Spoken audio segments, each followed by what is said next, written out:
My last video got cut off a little early. It was called The Tyranny of Southport, North Carolina. And I was talking about a law that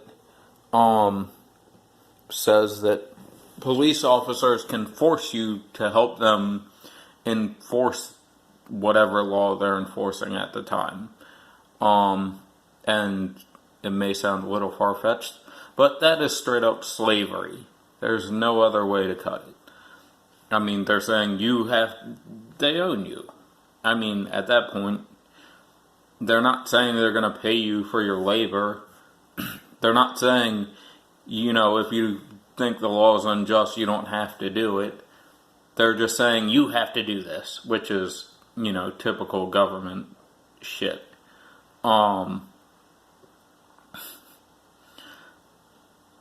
I mean, it's whoever came up with that is some sort of psycho or something. I don't know what's wrong with them to even think of that. You have to be deranged on some level.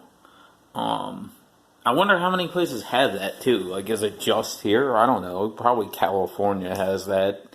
They have all kinds of other tyrannical things in California, other unjust laws. But I was reading through these codes because I was kind of wondering, I wonder what all this stuff is. I mean, technically, you're supposed to follow it, right? You should be reading this and, dedicating your life more or less to figuring out what the hell the laws are.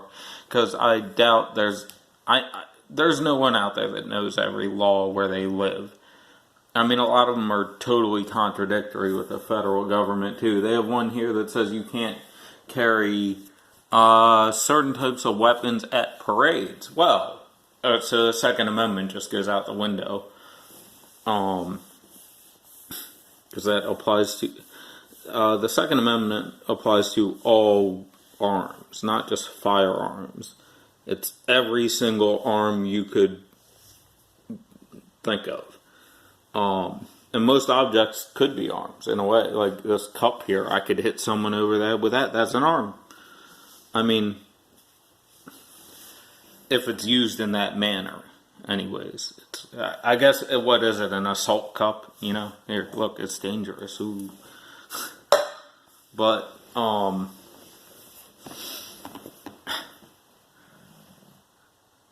the fact that people put up with this shit is the problem.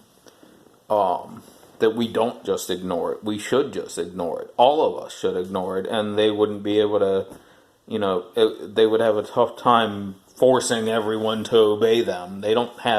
We have a lot more people than they do. I mean, if everyone took it to that level and said, no, I won't listen to you. Well, we'd be free pretty quick if we did that, wouldn't we? But no, people just, they just go along with it because they're threatening you with violence, and it seems like the easiest way out at the time. And the more we do it, the worse it's going to get.